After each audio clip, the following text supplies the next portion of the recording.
I had like 7 months until we had our baby. Neither of us had ever owned a business before. So there was so much that we needed to know. We can make it happen. This month we are at 45,000, right when we needed it to. It's providing for us. I mean, literally, she's about doubled or more of the business just in the free content. Well, we are Autumn and Ryan. We own Get It Together Cleaning Services in Monroe, Georgia. Started the business in 2018. My kids were both in school at this point. So I had my days. It's like, what do I do between the hours of 9 and 3? We were on a big Dave Ramsey kick to pay off our debt. So wanted to try to make some money to help with that. And cleaning just felt obvious. I love the hospitality and the service of it. So it just felt like something that made perfect sense. What problems did I face that I wasn't expecting? Honestly, I'm sure there's been some that I didn't expect, but I did anticipate. I knew that I was cleaning on my own, but pretty quickly I wanted to turn it into a business. I wanted it to be something. I think I always wanted to own a business. Like we always talked about that. So started hiring, and me and a couple other girls, we would just clean, divide the houses up or all clean together. But then it pretty quickly became something where I needed to be available to get new clients and hire people. So the girls would go clean, and then I just started hiring, and I was doing all the behind the scenes stuff. As far as problems that were going to occur, I remember anticipating, oh my gosh, I'm gonna have to fire somebody, or I'm gonna have to make them come to work when they tell me they aren't coming to work or something. I was already nervous about having employees. And then on the flip side, having clients be mad at me because they didn't get what they expected. So I was already anticipating that. And I think it was always a fear, like, gosh, I'm gonna get to a point where it's big enough where that happens. So those were problems that absolutely arose, and I did expect. I think the one thing I could think of that happened that I wasn't expecting is I didn't expect to not have money. Like, I didn't expect having a business to mean you were broke. Because business owners are rich, right? Yeah, Exactly. Yes. I thought the same thing. Never crossed my mind that I That's could what I thought recall. too. But I'm also not a money thinker. I'm just the one that's, hey, we're gonna do this. And he doesn't tell me no very much. So, So Autumn has always been kind of a people pleaser to a certain extent. Like, she likes the fact, like, she wants to be in good standing with people, with customers, with employees, with family, just with all that sort of thing. She's also concerned with what other people think and just all that type of stuff, but also very reserved. But again, there were so many people, like, even before I knew her, everybody that knew of her before I met her always had such a high opinion of her and her heart for people and everything. And that really showed up in the hospitality place, and her being able to start a transition, that just kind of made sense to be able to do that type of thing. And I could tell, I mean, she was miserable at home in between. She's like, what do? I don't know. I was off working, and I was not being fair to her because I was pouring myself into my job, my career at the time, just because that's what I thought I was supposed to do. Because we're paying our bills. Yes. So I was business doing was that, not. but it was just one of the things. So What gave me the idea to begin looking for help is I think I've always been a learner. I like podcasts and books, anything I'm interested in. I just have always liked finding out as much as I possibly can. I'm not okay just not knowing stuff. So with the business, I started cleaning, and I was like, all right, I need to find out how I'm supposed to be cleaning this. So I would watch, all the YouTubes on how to clean. And then it got to like how to grow a business. So I found Mike Campion because he had a podcast, and listened to all that. That was what kind of prompted me to look for help. Or, I did Grow My Cleaning Company, the 8-week course that they did. And then I was in their next level for like 2 years. Learned a ton of good stuff because neither of us had ever owned a business before. Yeah. So there was so much that we needed to know. And I mean, she was obviously fully invested at the time. When I could see her excitement and listening to some of his videos and everything. And I went through and I started listening to that course, especially after biting that invisible bullet that, figure out some way, okay, go take this random loan, be able to take this course. And again, not being super involved or focused on it myself, I was like, okay, this is finally what's going to get us over this hump. Because again, we did have some of the financial struggles. Okay, how are we going to make payroll? How are we going to do this? How are we going to do that? And I was like, okay, this is finally the answer. This is what's going to get us over that hump. And then it just kind of turned into a thing where we kept putting out money, but there wasn't really any tangible returns. There was knowledge, there was relationships, and every lot like that. But the practical implementation and the tangible result from that just wasn't showing up. I think I was calculating it anyways, we invested nearly $50,000 with him. And again, there wasn't much to show for it. Got out of that and just kind of did it on our own for several months, if not a year. And I remember I was in group chats with like the other Grow My Cleaning Company people that were in at the time, Renee and Jessica, and I told them, I was like, all right, I think I'm going back into next level. I have to have something. We've stalled and I need something to push us forward. And Jessica was like, well, wait a minute, because I have this other coach and go check him out. And so I was like, okay, perfect. You had a master class at the time and I went through that and immediately started implementing. So I had like 7 months until we had our baby. And this was 2022 maybe. And I was like, all right, got to have all this stuff implemented before I have the baby. And so about 7 months and we switched over to StarPay, which, oh, that was so great. I loved that. And just all the other things. It's honestly been so long, I don't remember it all. I remember it being a whole business shift. Everything changed. But my goal was to, by the time we had the baby, all the new systems were in place and we'd be at 20,000. All the new systems were in place. We were not at 20,000. I have never really hit goals on time. So it's a skill I'm working to acquire because something always holds me back. What made me trust you guys is that you guys were doing it in real time. Like y'all were a residential cleaning company. And that was always who I was trying to find, even in the old group, is all right, who is a residential cleaning company who's about 20,000 ahead of me? And how did you get there? And they were either all where I was or they had already been big because of Airbnbs or something. I don't know. I can think of one person and she had a big Airbnb market in a tourist town. But you guys were literally doing it at the time. I'm a trusting person. It didn't take much to trust you. But it was nice because the trust actually paid off. Like you were actually doing what I needed help with and I needed to see you doing in order to just copy it, which that's what I did. And the interesting thing with that was too, is like, again, between the last couple of years of everything with coaching, that just leading to frustration and more money being shelled out to cover things and everything else. And I mean, payroll, all that stuff. And then all of a sudden she starts listening to Logan's content, Katie's stuff. And I mean, literally she's about doubled or more of the business just in the free content. And it was really amazing to see and the excitement there from her perspective and mine. I mean, just seeing everything really starting to kind of work and move forward. It was a really exciting thing to see. Another thing that really resonated is how you guys saw your team. I always wanted to see my team as like they have potential. They can be more than just cleaners if that's what they want. There can be avenues for them to do more within our company. And what I had been taught was that no, cleaners are only ever cleaners. They will be making $15 to $17 an hour. You can't afford to pay them anymore because that's all a cleaner is worth. And I don't know if we were ever encouraged to hire office people, but even the mentality of you should only be working on your business, not in.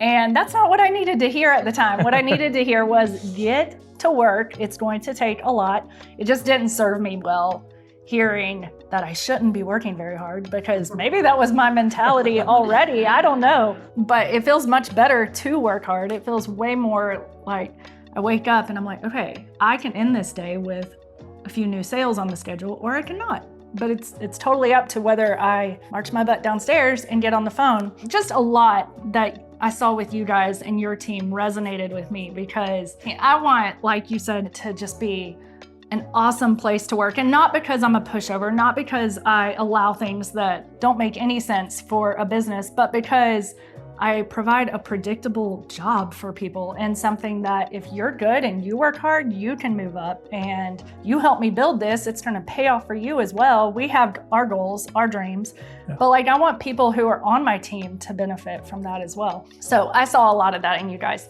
It took me a long time to sign up for one-on-one coaching, not because I didn't want to, we were just too broke. So we've only been doing it for about 4 months, but it's been huge because so much that you've already been showing me are like, I didn't even know that was wrong. Optimizing the schedule, had no idea I was doing that so poorly. But it's been a huge game changer. And then holding the standard to call outs and requested days off. That was one of those things. I knew it was coming, that I was gonna have to make that a standard, but now we've done it and it's fine. I've done all those little changes that I've dreaded for years, not allowing them to just have infinite requested days off because I didn't feel like limiting it or telling them that I was gonna limit it, but now we've done it and we've had a couple one-on-ones on it, but it wasn't even that big of a deal. And even if it had been, it still feels better to just have that in place. So we were at $38,000 a month when we began 4 months ago. I think it was in July. And this month we are at $45,000. So, but I mean, it's not a huge jump, but I don't even care because so much of the changes that we made have been solid things that make running it easier, or not even easier, just more doable, more maintainable. And I know that we've got it set up where if we put our foot on the pedal, which we should and we will, it'll go as long as we don't stand in the way. Specific example of how life has improved is Ryan was able to join the business, which was always a dream, always a plan. I remember sitting at the events we would go to and talking about, okay, 40,000 is our number. And at the time that felt like we will be rolling in cash. And we are not. Get a pool for it, whatever. But I remember we talked about like, you could quit and come work if we get it to 40,000. And that felt like pie in the sky. We wanted to do it, but we didn't have a plan to get there. And this was not even your doing. This was a total happened to us, but I was ecstatic. He got let go from his job, which totally surprised us. And he called me and was in shock, and probably as he would be. And I was like, yes, I have been wanting this. Never mind that we have a mortgage to pay. But who saw his value? Who saw his value? You did. You did. Yeah. She was very gracious about it. And like I said, it was one of those things that's when you do something for so long, as I'm sure most of y'all have, I mean, even with cleaning, and I was very good at what I did in my career, and then it was so suddenly, shockingly stripped away from me. It really hurt your ego and your identity and everything. And it's some of those things that you realize how much you tie into stuff that doesn't really matter. Because at the end of the day, I didn't matter to them. To be able to step into this and see how much she's been going through alone all this time, it's cool to be a part of now. And it's not been easy. This has been very hard. This was not, we were on cloud nine for the first month, and then we actually got to work, and holy crap, I don't even know that this was the right thing. It was, and it will be. But you're gonna bring things to the table that I didn't just want you on the team so you could do what I didn't want to do anymore. I want to do it too, and I want you to bring things to the table that it wouldn't even dawn on me to provide that to the company. Skills and mindsets that I know have to do with our growth is focus and leadership. Well, not only am I bad about like getting, I don't know, last week I seriously sat there instead of making calls. No, I did. I made calls. I didn't do this other thing, but I almost got on Canva to create an infographic on our days off for the holidays. And I was like, what am I doing? That is not gonna matter at all. So I did not do that thing, and I called the list instead. But just the leadership of it, hearing like, yeah, you're actually doing the right thing by telling her that you only get the bonus if you actually show up every day like you told her. And just knowing that like, I'm not just being mean, I'm actually doing the right thing for this company, which if you want to be a part of it, you're going to need it to succeed. So I'm going to have to make the hard decisions and have the hard conversations. And I have a great girl on my team who has given me so many awesome practice opportunities for hard conversations, and like she handles it so well. So I've even told her like, I love you coming to me with these uncomfortable conversations because you're like my practice person for good leadership. So what I would tell anyone who was on the fence is do the coaching, hire your cleaners, and then make the next expense coaching. We did it backwards. We don't have an office yet. We have an office person who I would have done it back. I would have switched that. So absolutely, even though if you're only making, I don't know, $10,000 a month, $1,500 a month, or whatever the price is, that sounds like a big amount of money, but do it sooner than you do the other things that you think are important or going to help you, because putting in the work and doing all those things instead of passing off like sales or marketing or whatever you think you're going to pay somebody else to do that's going to help you, coaching is actually needs to be your first big expense. And there's something to be said about, again, just having the extra set of eyes, the accountability, the support, and everything with that. Again, that's willing to call you out on your crap because they see it because they've been there before, as opposed to, oh yeah, you just need to do this, this, and this. How come you haven't done this? But no, like when Katie gets on and just like, well, yeah, that's cool that you did that thing with your kids or whatever else, but you still didn't do steps that we need to do today. Yeah. Why didn't we do this the second time? Yeah, you made the calls the first part of the day, but how come we didn't get into that? Because there's always an excuse. There's always an excuse not to do coaching. There's always an excuse to turn this off, turn that off. And again, you got to push past that. And again, that support and that accountability is what really helps do that. So. Well, when this became our revenue, when we no longer had your paycheck as my reason as to why it was okay that the company wasn't making money, I was like, we have to have help now. We either have to get a coach or you have to go get a job, because I can't be the one in control of us paying. So we were bills. on the cusp of growing. I got fired, and then hey, here we're gonna jump into coaching. But it's how are we gonna do it? It was too, but it was something I knew I needed, or we needed, and seeing that proof up until that point was just the reassurance that we needed to know that, no, we can do this. We can make it happen. We're covering our bills, and I can't even believe that this thing that I was such a drain on our finances for so long, because I really thought I was the only one who had to borrow personal money to make payroll. I mean, that was not something that I thought everybody dealt with. That felt like just me being a really bad business owner. But right when we needed it to, it's providing for us. And I mean, we're at the very beginning of it. I hear it's going to bring a whole lot more money. Something I want to highlight is, Ryan, you're really prideful in your work. It showed today in your story. Like, you really wanted to be of value to an employer, and you would sacrifice your family to be that value for somebody else's dream. I know it's scary. I know you're in a new season, but that can be now invested for your own family. I mean, you don't know a lot. And I love that you don't know a lot, because you're just like, I'll do it all. And watching Autumn try to, like, somebody who's been the provider of the family, the leader of the family, the boss of the family, if you will, the HBIC. And now Autumn have to put that hat on and be like, dang, I have to teach somebody. Not only teach somebody, but teach my spouse. In the short 4 months, your leadership skills, your ability to be able to articulate things truthfully and be as close to reality as possible through data and the vision sheet has been super cool to watch.